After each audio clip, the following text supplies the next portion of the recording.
اچھا جی، ہمارے علماء کرام یہاں پہ موجود ہیں. عالم کے بول میں آپ کو خوش آمدید کہتے ہیں. کل صبح جب سحر کی ٹرانسمیشن چل رہی تھی تو ہم یہاں پہ نکاح اور طلاق پہ گفتگو کر رہے تھے، اور وہ چونکہ سلسلہ نکاح تک ہی رک گیا تو ہم آگے نہیں بڑھ پائے.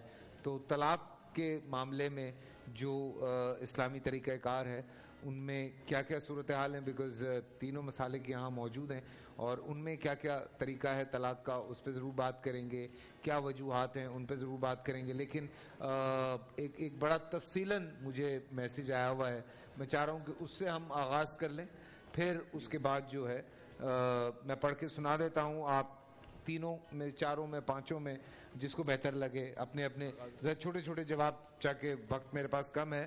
وہ لکھتی ہیں کہ عرض یہ ہے کہ ہم میاں بیوی میں شدید اختلافات ہیں. ہمارے 3 بچے ہیں، شادی کو 10 سال ہو چکے ہیں. بڑا بیٹا ماشاءاللہ سے حفظ کر رہا ہے. میں شرعی پردہ کرتی ہوں، پر گھر کا ماحول میرے شوہر کی وجہ سے ایسا ہے کہ گھر کم مدرسہ زیادہ ہے. شوہر ہر وقت نماز اور قرآن پڑھتے ہیں، میری کوئی بات نہیں سنتے کہ عورت کی بات نہیں سننی چاہیے. پہلا سوال.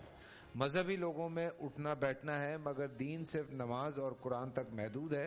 میں اور میرے بچے گھر میں سہمے ہوئے رہتے ہیں. دوسرا سوال. اتنا دل برداشتہ ہو گئی ہوں کہ میں نے پچھلے ہفتے استغفر اللہ یعنی اپنی جان بھی لینے کی کوشش کی، لیکن میرے شوہر نے خیال نہیں کیا اور نہ ہی اس نے مجھے بچانے کی کوشش کی. تیسرا سوال. اللہ نے زندگی تو دی ہے پر میں بچ گئی. بچوں کی وجہ سے میں ساتھ رہ رہی ہوں، ورنہ ہم دونوں کا بستر بھی الگ ہے. برائے کرم مشورہ دیں کہ میں کیا کروں. بڑا تفصیل جو ہے وہ ہم تک پہنچی ہے. مفتی سبحان جو ہے ہر سوال فضل سے جواب مانگے ہیں، کیونکہ 4 سوال ہیں نا، ہر سوال کا الگ سے جواب مانگے. جی اس میں بہت سارے سوال میری بہن نے یہاں لکھ کے بھیجے ہیں. وہ ان کی پوری جو پورا انہوں نے میسج کیا ہے اس میں بہت سارے سوالات ہیں. نحمدہ و نصلی علی رسولہ الکریم. دیکھیں بنیادی طور پر یہ اعتدال والی امت ہے، اس کا ٹائٹل ہی امت وسطہ ہے.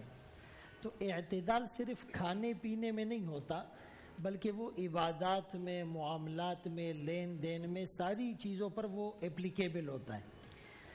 شریعت نے میاں بیوی کو ایک دوسرے کے لیے لباس کہا، ہن لباس لکم وانتم لباس لہن. تو جو لباس ہوتا ہے، ایک مطلب تو یہ ہوتا ہے انسان کی باڈی کے سب سے زیادہ قریب اس کا لباس ہوتا ہے. دوسرا اشارہ اس بات کی طرف ہے کہ لباس کو اکارڈنگ ٹو باڈی ہونا چاہیے. خذوا زینتکم عند کل مسجد یا قد انزلنا علیکم لباسا یواری سوآتکم وریشا میں اس بات کی طرف اشارہ ہے کہ وہ لباس خوبصورت بھی لگے، بہت چھوٹا بھی نہ ہو، بہت باریک بھی نہ ہو، بہت تنگ بھی نہ ہو، اور رسول اللہ صلی اللہ علیہ وسلم اور اہل بیت اور صحابہ کے لباس کے وہ زیادہ قریب ہو. تو اب شریعت نے جو اعتدال کا حکم دیا تو بیوی کو بالکل گھر میں قید کر لینا، بند کر لینا، وہ گھر سے نہ نکلے، جائز ضرورتوں کے لیے بھی نہ نکلے، اپنے رشتہ داروں سے ملاقات کی اجازت بھی نہ ہو، یہ بھی غلط ہے. لیکن دوسری طرف عورت کو شتر بے مہار کی طرح چھوڑ دینا کہ جی عورت مرد کے ساتھ کندھا ملا کر چلے، وہ بھی غیر محرم کے ساتھ کندھا ملا کر چلے، وہ بھی ہاف سلیو پہن کر کندھا ملا کر چلے، وہ بھی باریک جھالر والے لباس پہن کر کندھا ملا کر چلے، وہ بھی جہاں بے دینی کی آگ لگی ہوئی ہے اور چاروں طرف ایک انوائرمنٹ گناہ کی طرف دعوت دے رہی ہے، وہاں کندھا ملا کر چلے، یہ بھی غلط ہے. ایسا بھی ہم نے دیکھا ہے کہ کچھ لوگ اپنی بیویوں کو زبردستی پردہ کراتے ہیں، بالکل شریعت کا حکم ہے. لیکن ایسا بھی دیکھا گیا ہے کہ عورت پردہ کرنا چاہتی ہے اور شوہر کہتا ہے جی تم پردہ نہیں کرو، تم میرے دوستوں کے ساتھ ہاتھ ملاؤ، میرے دوستوں کے ساتھ تعلقات رکھو.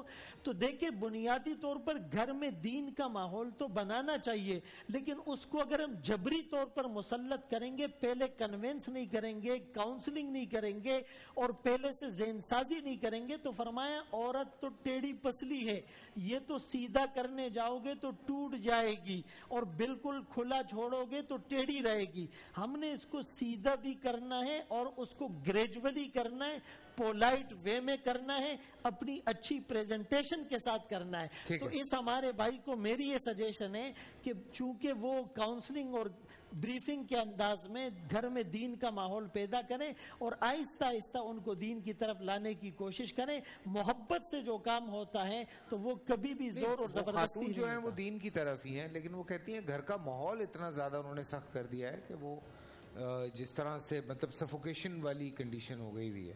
تو مطلب آپ دین اور دنیا ساتھ لے کے نہیں چل رہے ہیں, وہ صرف دین کو ہی لے کے چل رہے ہیں. دیکھیں ایک بڑی مثال ہے رسول اللہ صلی اللہ علیہ وسلم کے دو صحابی حضرت سلمان اور حضرت ابو دردہ, ان کی آپ نے مواخات کرائی. تو حضرت سلمان رضی اللہ عنہ عمر ان کی زیادہ تھی, یہ اپنے بھائی کے گھر گئے تو دیکھا کہ ان گھر میں صفائی نہیں ہے اور جو ہے وہ ڈسٹنگ کا کوئی انتظام نہیں ہے اور گھر والی جو ہے نا اس کا بناؤ اور سنگار اتنا اچھا نہیں ہے. تو انہوں نے پوچھا کہ بھائی آپ کی گھر کی طرف کوئی توجہ نہیں؟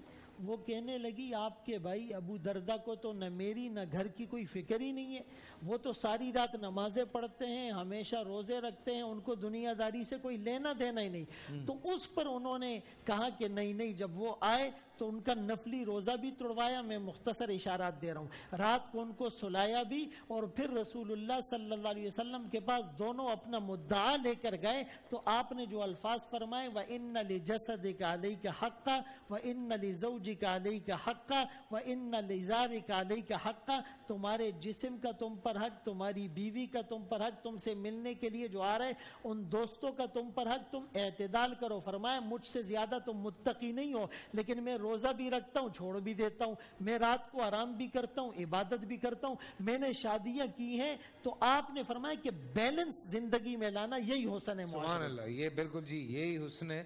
پورا سال انتظار تھا مجھے اس رمضان میں, 30 دن 6 ٹیمز, 12 کنٹیسٹنٹس, کیش کا پاؤں. اب گیم وہ ہوگا جسے آپ کا نہیں ہوگا, جس نے جو کرنا تھا کر لیا. لاکھوں عوام کو دینے کا ذمہ ہم نے حصہ. شور گونجے گا ہر گلی نکڑ اور دکان. رمضان لیگ بنے گی آپ کی پہچان. نعرہ لگے گا تو پارا چڑھے گا. گیم شو ایسے چلے گا رمضان لیگ روزانہ شام 7 بجے صرف بول انٹرٹینمنٹ پر. بول انٹرٹینمنٹ کے شوز دیکھنے کے لیے ہمارے چینل کو سبسکرائب کریں اور بیل آئیکن پر کلک کرنا نہ بھولیں.